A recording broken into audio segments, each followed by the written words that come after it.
Nouvelle semaine, nouveau numéro du journal de l'économie sur Sika. Mesdames, Messieurs, merci de prendre le rendez-vous. Voici le sommaire. Au Zimbabwe, l'association des syndicats des travailleurs des mines a conclu un accord avec la Chambre des mines du pays pour tripler les salaires des travailleurs miniers durant le premier trimestre 2020.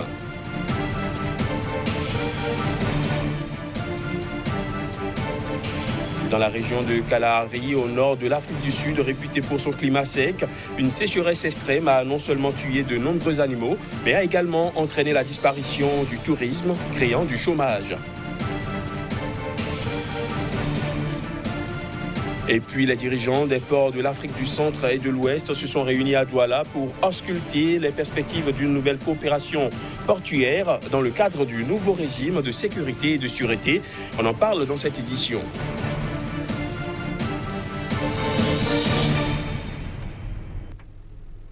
Voilà pour les titres. Bienvenue à tous.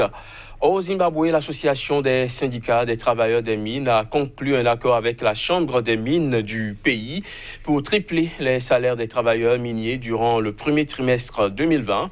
Les employés les moins bien rémunérés percevront pour la période 3 450 $ zimbabwéens par mois contre 1 200 $ zimbabwéens auparavant. Aucune précision n'a été donnée sur un possible renouvellement de l'accord pour le reste de l'année. Le secteur minier zimbabwéen compte environ 44 000 employés enregistrés selon la Chambre des mines. Pour tous ces travailleurs, le nouvel accord est une bouffée d'air car ils doivent continuellement faire face aux difficultés économiques du pays. Dans la région de Kalahari, au nord de l'Afrique du Sud, réputée pour son climat sec, une sécheresse extrême a non seulement tué de nombreux animaux, mais a également entraîné la disparition du tourisme dans plusieurs fermes. Certaines ont été contraintes de licencier des travailleurs et de fermer leurs portes en attendant désespérément la pluie. Reportage. Des carcasses d'animaux et des hectares de terre déserte. Difficile d'imaginer que ce parc privé sud-africain attirait autrefois les touristes du monde entier. Depuis quelques années, la province du Cap-Nord connaît des périodes de sécheresse extrême. Birger Schumann, qui gère le parc, a perdu plus d'1 millier d'animaux en moins d'1 an. Pour garder ses bêtes en vie, il doit débourser 12 000 € par mois de nourriture. Nous essayons de continuer comme avant, mais il ne reste pas beaucoup de temps avant que toutes nos ressources ne soient épuisées et que nous n'ayons plus d'argent pour faire ce que nous faisons. Comme beaucoup de parcs privés de la région, le Tourou Lodge vit du tourisme de la chasse. Mais cette saison, les affaires sont au point mort. Malheureusement, la sécheresse nous a obligés à mettre toutes nos réservations en attente. Nous ne pouvons pas prendre de réservation d'un client venant de l'étranger pour faire un safari et essayer de lui offrir le meilleur safari qu'il ait jamais eu, alors que les animaux ici sont très maigres et sont en train de mourir. Moins de chasseurs et donc moins de pourboires pour cet employé du lodge. Père de famille, il travaille ici depuis une trentaine d'années et n'arrive plus à financer les études de ses enfants. Cette année, j'ai dû emprunter de l'argent pour leur acheter des livres et tout le reste. Avant, j'avais assez d'argent. La situation est tendue. C'est bien pire qu'avant. Le gouvernement sud-africain a déclaré l'état de catastrophe naturelle dans la province et va débloquer 18 millions d'euros. Pour les fermiers, le temps presse. Cet éleveur ne sait pas s'il pourra tenir un mois de plus. Nos animaux souffrent vraiment. On a perdu beaucoup d'animaux. Il ne me reste plus que 30 ou 40% de mon bétail. Le reste est mort ou a été abattu. La saison des pluies devrait bientôt apporter un peu de répit aux habitants du Cap-Nord. Il faudra plus d'1 an aux fermiers et à leurs animaux pour se remettre sur pied, si d'ici là, une nouvelle sécheresse ne sévit pas. Le port autonome de Douala a abrité la semaine dernière, du 3 au 6 mars, les sessions des comités techniques statutaires, finances, études économiques et affaires administratives et juridiques. Les dirigeants des ports d'Afrique du centre et de l'ouest se sont réunis à Douala pour ausculter les perspectives d'une nouvelle coopération portuaire dans le cadre du nouveau régime de sécurité et de sûreté. Ces travaux ont également permis aux experts des ports membres de faire un bilan des actions entreprises en respect des recommandations formulées lors des travaux du 40e Conseil à Lomé en 2019.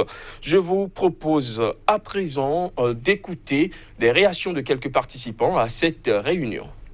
Les objectifs de cette rencontre s'inscrivent dans nos statuts et règlements intérieurs.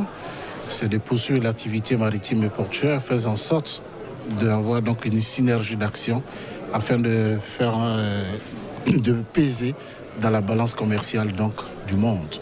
Parce que la balance commerciale nous donne déficitaire en termes d'exportation. Nous importons plus que nous exportons. Il faut travailler donc avec l'économie du pays, de sorte à susciter donc l'exportation. Et donc les ports sont des lieux de transport et de rupture donc des charges. Il faudrait que nous essayions d'adopter donc une synergie d'action, une célérité d'action pour satisfaire donc à cet objectif. L'autre objectif, c'est qu'aujourd'hui, tous les ports sont en train de se digitaliser. L'action humaine est en train d'être réduite pour plus d'efficacité. Et donc nous avons estimé qu'en sollicitant l'Alliance africaine du commerce électronique pour faire donc un exposé sur les aspects juridiques, parce que nous avons constaté qu'il y a un frein à l'adoption donc de ce système, c'est pour lever donc toutes les difficultés inhérentes à l'application donc de ce système, de sorte à faire épouser par les ports membres l'action de la digitalisation qui va donc booster donc notre compétitivité au niveau donc régional.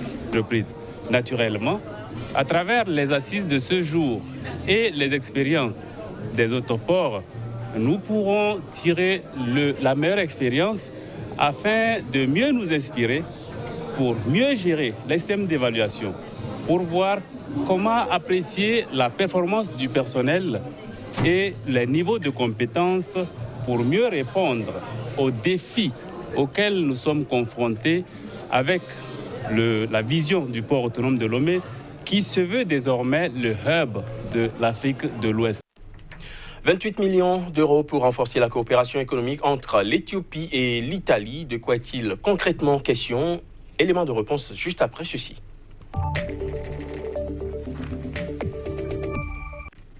Casmine Pédion, un plaisir de vous retrouver sur ce plateau du journal de l'économie sur Sika. Alors, 28 millions d'euros, soit environ 1,017 milliard de birr, la monnaie éthiopienne, pour renforcer la coopération entre l'Éthiopie et l'Italie. Pourquoi faire concrètement? Merci Crépi, c'est la nouvelle donne entre donc l'Éthiopie et l'Italie, un partenariat de plusieurs années déjà. Pourquoi faire? Pour renforcer donc la capacité de l'Éthiopie donc dans le secteur sanitaire, mais aussi au niveau de l'employabilité, de l'emploi des jeunes, trouver donc du travail aux jeunes Éthiopiens et surtout développer donc le potentiel des zones reculées, notamment des campagnes au niveau de l'Éthiopie. C'est désormais la parade entre donc l'Italie et l'Éthiopie. Le partenariat a été donc renforcé. Enfin, la signature d'accord a eu lieu le jeudi 5 mars dernier entre donc les deux partenaires, et ceci vise à renforcer donc ces différents sous-secteurs. Enfin, ces différents donc piliers de l'économie donc de ce pays. Là, je veux parler de l'Éthiopie. Il faut déjà dire que c'est un partenariat de plusieurs années déjà, où quand même on note une certaine présence non seulement de l'État d'Italie au niveau donc de l'Éthiopie, mais aussi des opérateurs économiques et pourquoi pas des investisseurs qui s'intéressent de plus en plus à l'économie de l'Éthiopie et surtout de la région. Alors, comment se comporte la coopération économique entre ces deux pays, l'Éthiopie et l'Italie? Merci Crépi. Il faut dire que le partenariat se porte à merveille. On note beaucoup d'investisseurs italiens de plus en plus au niveau donc de l'Éthiopie. D'ailleurs, l'Italie se positionne comme le deuxième partenaire économique et financier donc du continent européen au niveau de ce pays. Là, je veux parler de l'Éthiopie, juste derrière donc le Royaume-Uni. Aujourd'hui, l'Éthiopie a donc la faveur donc des industries italiennes, mais aussi de la diplomatie économique donc de ce partenaire-là. Il faut dire que plusieurs produits sont échangés à la fois avec l'Éthiopie et l'Éthiopie échange aussi avec l'Italie ses produits, notamment de l'agriculture, entre autres les céréales et aussi les produits de rente que donc l'Éthiopie envoie sur le sol italien. De l'autre côté, c'est-à-dire du côté donc de l'Italie, on note aussi le démantèlement de plus en plus de certaines industries de transformation sur place pour pouvoir donc créer de la plus-value au niveau de l'Éthiopie. Aujourd'hui, on peut dire avec donc fierté que l'Italie a compris la nécessité de tendre la main à un pays africain comme l'Éthiopie qui développe son potentiel économique et qui reçoit donc le soutien des investisseurs italiens. Alors pourquoi l'Italie a-t-il choisi des secteurs comme la santé, l'emploi et le développement rural pour financer l'Éthiopie? Nous sommes presque à la fin. Bien sûr, c'est parce qu'il faut renforcer aujourd'hui le potentiel donc social au niveau de ce pays-là. Il faut aussi renforcer la capacité de la jeunesse éthiopienne à travailler, à transformer donc son agriculture et son économie. Et je crois qu'après les infrastructures, après donc les banques et finances, l'Italie a choisi le volet social beaucoup plus pour donc montrer sa présence au niveau de ce pays-là. Merci Casimir Pédio d'être passé sur le plateau de cette émission. Je rappelle que vous êtes le directeur de publication du quotidien béninois d'information et d'analyse économique, nouvelle économie qui paraît à Cotonou au Bénin. On se retrouve très bientôt pour un autre numéro du journal de l'économie. Avec le même plaisir. Mesdames, Messieurs, ce sera tout pour ce numéro du JT de l'Écho. À très bientôt pour d'autres informations sur SICA.